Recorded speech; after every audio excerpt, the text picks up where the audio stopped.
I think we should focus on the living, and most of the blame at this point that could be pointed anywhere for the sex trafficking operation that Jeffrey Epstein is accused of running. The blame for that now should shift to Ghislaine Maxwell. She has been accused of being the procurer and groomer of the underage girls for Jeffrey Epstein's operation. And while we're talking about it, what was that operation really? Now, aside from servicing the needs of rapists and perverts, it was also a compromise factory, a blackmail and extortion factory when you look at it. They made sure to go after very rich, powerful, connected people, and then, of course, they could get those people to do whatever they wanted if those people were caught in compromising situations with Epstein, Maxwell, or any of the girls, right? The whole Maxwell family, I think, is in on this game. Their whole raison d'etre is information. Robert Maxwell, aka Robert Jones, aka Robert du Maurier, aka Abraham Lashby, aka Jan Ludwig Hawk. He's been accused, credibly, of being involved with the KGB. We know he was British military intelligence, and it's possible that he was in MI6. He's also been accused of being Mossad by Seymour Hersh and many other people. People also are saying that Jeffrey Epstein could have been a Mossad agent as well. Robert Maxwell was involved in a lot of shady dealings with spy agencies. And his daughter, Ghislaine, was involved with Jeffrey Epstein, who appears to have been running a blackmail operation. What can we make of his two daughters, Christine and Isabel, when we find out that software that they have created is installed in almost all of the important companies and many government agencies, especially in the US? I'm not sure about what they've done overseas, but it's possible that the software is in there too.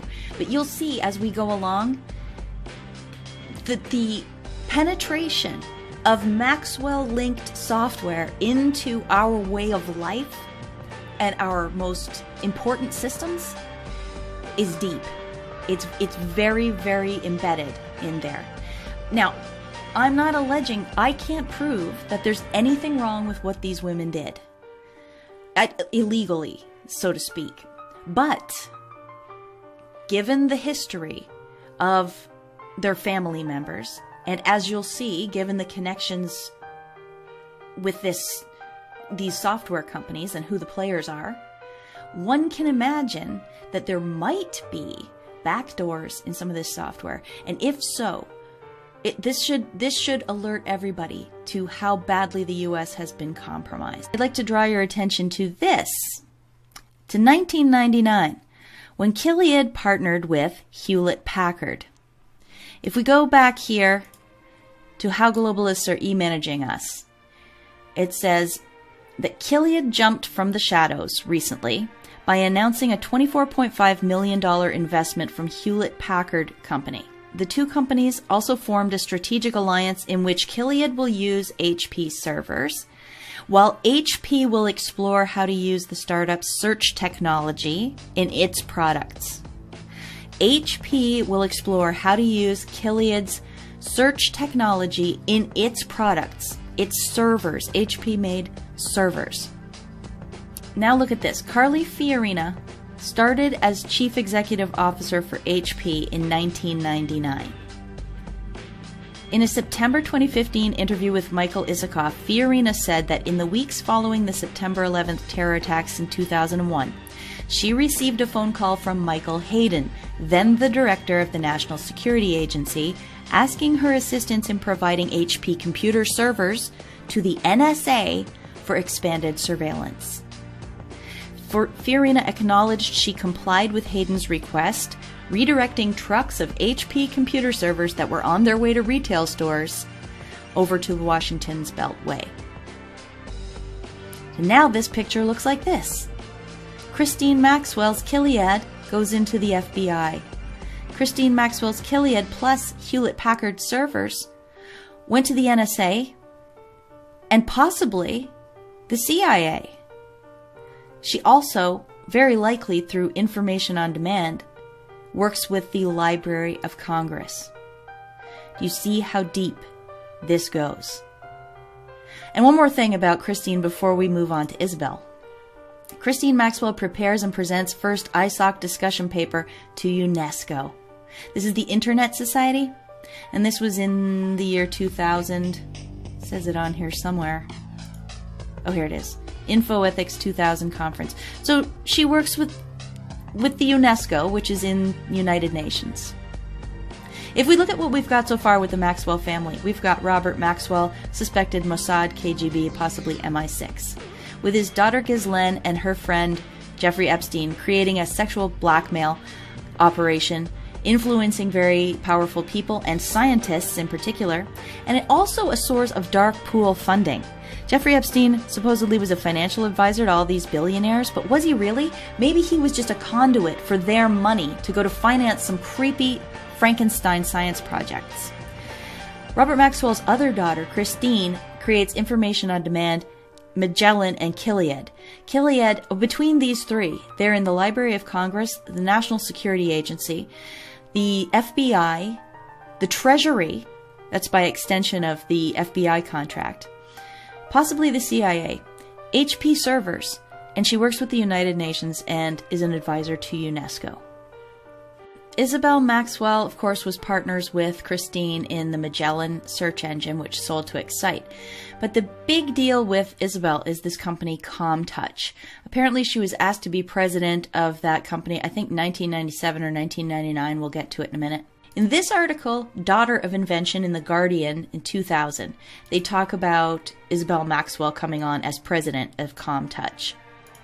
Further in that article, we learn that the Israeli firm ComTouch came knocking on her door in 1997. The company was founded in 1991 by a group of technology-savvy former Army officers led by Gideon Mantell, a bomb disposal expert, it says here. And look how they try to make it all homey and nice. ComTouch was based in an old kibbutz chicken coop. Gideon, it says here, was co-founder and CEO of Financial Leverages Limited before he made ComTouch, and also served as the CFO of the Galley Group, one of Israel's largest consumer product companies. That's who he really is. In this article from 1999, we learned that companies and websites such as Excite, Discovery Channel, and Business Week pay ComTouch to provide email services to them, and they say that they're going to be working with Microsoft. Also, they say that Ericsson, the mobile phone maker, is going to be working with Microsoft to develop software to bring the internet features to wireless phones. This is back in 1999. In 2004, we noticed that ComTouch has moved into anti-spam software, and this is where they start to get into internet security, which becomes more and more important to their business. In 2013 article, we see that ComTouch has moved into Google. When one uses Google's Gmail, the email antivirus is integrated with ComTouch Software Development Kit, a set of software libraries which becomes integrated into Gmail software. So ComTouch was in with Google Mail, Gmail, in at least 2013, but we don't know how much earlier than that. Here they are explaining that ComTouch's stuff is in the cloud and it therefore can intercept things before they get to a customer's email. They of course bill this as anti-malware and anti-phishing measures. In this graphic, we see that they use URL filtering, which they say is for web security, parental control, business productivity, and that it's available for mobile devices. I'm just wondering what this might mean for control of information. Who is the one blocking the URLs? Of course they're going to say that it's user set. But what if it isn't? What if it isn't user set? These guys are providing the capability for censorship to all the big companies. They had a name change in 2014 to Siren. And as of 2019, these are the companies that it's working with. Some of the companies: Intel, Google, T-Mobile, Microsoft, Dell, Checkpoint, and more, of course. They say they have offices in McLean, Virginia, Israel, Germany, UK, and Iceland. Further in this article, we learned that in July 2017, the private equity firm Warburg Pincus announced it had acquired a 21.3% stake in Siren. Warburg Pincus. That's just a name that should raise a red flag. And finally, wrapping up, Ghislaine Maxwell. She's a member of the World Economic Forum. This is major transhumanist, globalist powerhouse. Robert Maxwell, suspected triple agent, his daughter and her partner Jeffrey Epstein, running a sex trafficking operation which was used to finance their science projects and compromise people who might otherwise stand in their way. I mean, for example, who knows if any of these organizations would have worked with Ghislaine Maxwell and Gilead had there not been compromise on key figures involved, right?